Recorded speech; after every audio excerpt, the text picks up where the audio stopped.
तो बता, क्या है तेरी झोली में आज?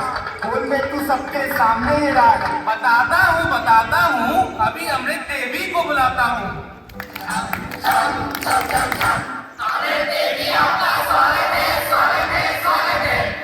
ना जाने कहाँ से आई है, ना जाने कहाँ को जाएगी ये अमृत, किसे पिलाएगी ये देवी।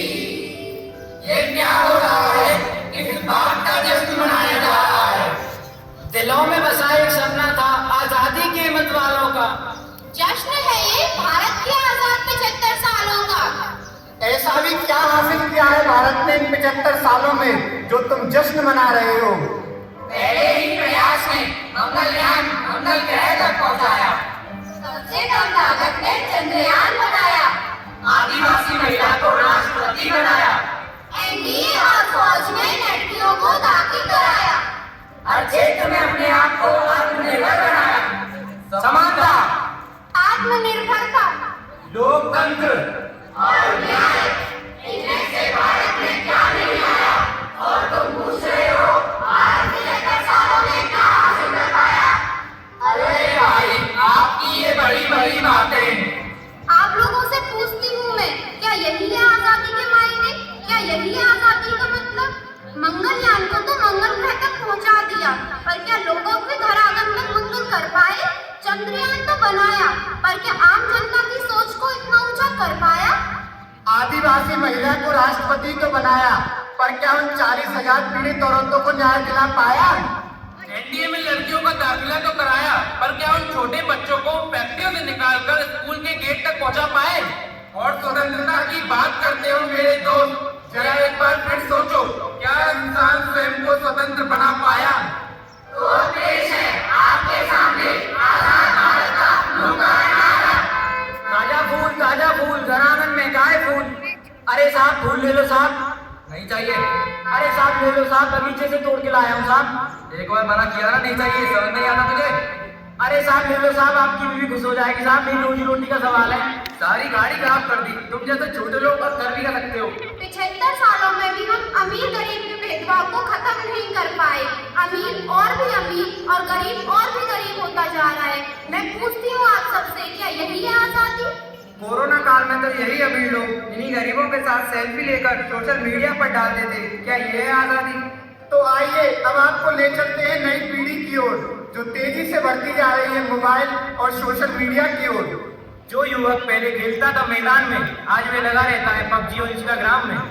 स्मार्टफोन बन गया है इस युग में इतना खास, अगर फोन है हाथ में तो हम होते हैं ठीक ठाक। बेटा, ओ बेटा, सुनो, मुझे भूख लग रही है, जरा खाना ले आओ। छोड़ ना, तू कोई और दे देगा खाना। आजा तू मेरे साथ सेल्फी ले। ये आजकल के बच्चे भी ना फोन के आगे ऐसे सेल्फी लेते हैं जैसे इनके मुंह को लकवा मार गया हो। बेटा, तुम तो सुनो बेटा।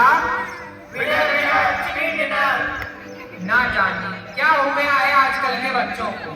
अगर ये ऐसे ही खेलेंगे पबजी तो आगे जाके बेचेंगे सब्जी। बेटा, तुम तो सुनो बेटा। यार तूने वो नई वाली वेब सीरीज देखी? क्या नाम था उसका?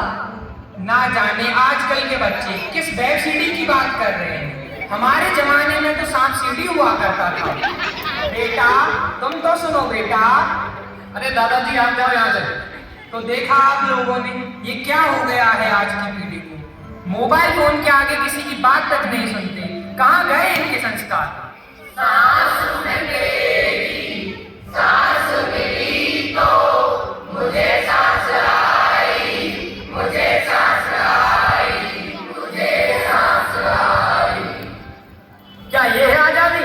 आज के इस आधुनिक काल में हमने अपने आप को मोबाइल और सोशल मीडिया में कैद कर लिया है।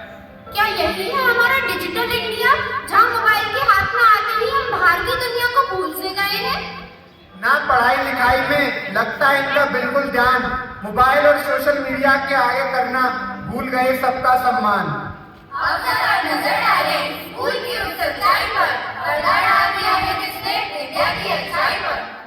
मस्ती मजाक के नाम पर होता यहाँ अत्याचार है, और हम कहते हैं ये इतनी तो बात है, इतनी तो बात है। पर यह तस्वीर कुछ धुंधली सी पड़ जाती है जब रैगिंग या बुली जैसी घटना किसी बच्चे के साथ घट जाती है। अरे क्या हुआ भाई, क्यों उदास है? अरे कुछ नहीं यार, बोर्ड्स आ रहे हैं, उसी की टेंशन है। अरे क्या यार, पढ़ाई वढ़ाई की टेंशन करता है, ये ले ये पी और मजे कर हमारी तरह। अरे नहीं यार, स्मोकिंग बहुत हानिकारक है, मैं नहीं करता, तू भी मत किया कर। ले ले ले ले रहने दे, ये नहीं पीता। हाँ, ये तो छोटा बच्चा है, दूध पीता है दूध, ये तो मीठा है मीठा।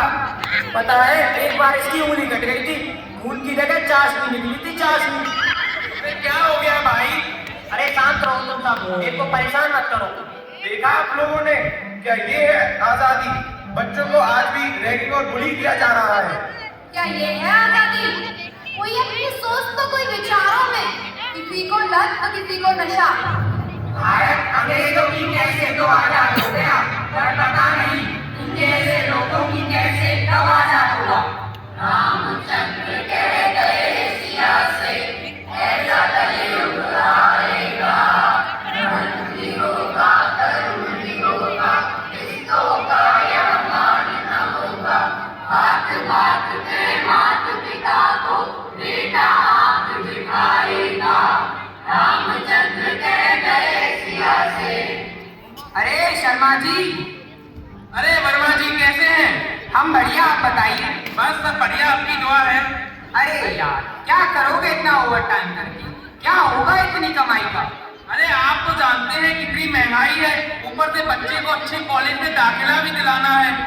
समय के साथ साथ त्याग और बलिदान का यह सिलसिला यूं ही चलता रहा। पिता के परिश्रम और माता के बलिदान से छोटू ने अपने सपनों की उड़ान भरी, पर उसकी शादी के बाद वो कुछ बदल सा गया। देखिए क्या हुआ। अरे बहुरानी सुनती हो? क्यों परेशान करते हो बहू रानी को? अरे भाग्यवान, क्या हुआ? इतनी उदास क्यों हो? क्या ही बोलूं, तुम तो चले जाते हो ऑफिस, तुम्हारे माँ बाप ने मेरा जीना हराम कर रखा है। अरे वो तुम्हें परेशान कैसे कर सकते हैं? क्या तुम्हारे माँ बाप नहीं थे? नहीं नहीं, मेरे माँ बाप ऐसे नहीं थे, वो तो मुझे जल्दी भी नहीं जगाते। अरे वो बूढ़े हो गए हैं, इसलिए तुमसे काम की बोलते होंगे। ठीक है, मुझसे नहीं होती तुम्हारे माँ बाप की सेवा। या तो तुम उन्हें वृद्धाश्रम छोड़ाओ या मैं मायके चली जाती हूँ। अरे नहीं नहीं, तुम मत जाओ, मैं ही मम्मी पापा से बात करता हूँ। छोटू बेटा, हमने सब सुन लिया है, बहू तुम्हें कहीं जाने की जरूरत नहीं है। मैं और तेरी माँ सुबह ही वृद्धाश्रम के लिए निकल जाएंगे। पर कितनी अजीब बात है, हमने मिलके तुम बच्चों को पाल लिया, पर तुम बच्चों पे तो बूढ़े माँ बाप नहीं पल पाए। क्या कभी अंबर से सूर्य निकलता है, क्या कभी बिलवाती दीपक जलता है, कैसी है अनहोनी हर आँख हुई नम, छोड़ गया जो तू, कैसे जिएंगे हम, कैसे जिएंगे हम। देखिए क्या हुआ आगे, जब सब लोग होली का त्योहार मना रहे थे और छोटू के माँ बाप अकेले वृद्धाश्रम में अपने बेटे का इंतजार कर रहे थे। हेलो हेलो, कौन? अरे छोटू बेटा, मैं दादाजी बोल रहा हूँ। अरे दादाजी, आप कहाँ चले गए थे? आपकी बहुत याद आती है। अरे बेटा, कुछ काम के लिए आया था, मैं आऊंगा तुझसे मिलने। आज होली है ना, तेरे पापा का फोन आया, जरा बात तो करा। पापा जी, दादाजी का फोन है। अरे बेटा, उनसे बोल दो कि मैं अभी घर पे नहीं हूँ। दादाजी, पापा कह रहे हैं पापा घर पे नहीं है। यही देखना बाकी रह गया था। ठीक है बेटा, आए तो बताइयो, दादाजी का फोन आया था। ले लूंगा। ठीक है दादाजी। मंदिर में पूजा करे, घर में करे गणेश, तू तो भोजने घर में करे गणेश। मैं पूछती हूँ आप लोगों से, क्या यही है आजादी? हमारे यहाँ आज भी बुजुर्गों को उन्हीं के घर में किसी न किसी कारण से प्रताड़ित किया जाता है। हम देश की आजादी का महापर्व मना रहे हैं, पर क्या हम सच में हकूक से आजाद हैं? तो आइए इस अमृत महोत्सव के पावन अवसर पर भारत को आत्मनिर्भर, सशक्त एवं समृद्ध बनाने का प्रण लेते हैं। देश का पूरा सम्मान करना होगा, स्वच्छता का पूरा ध्यान, करना होगा। नारी का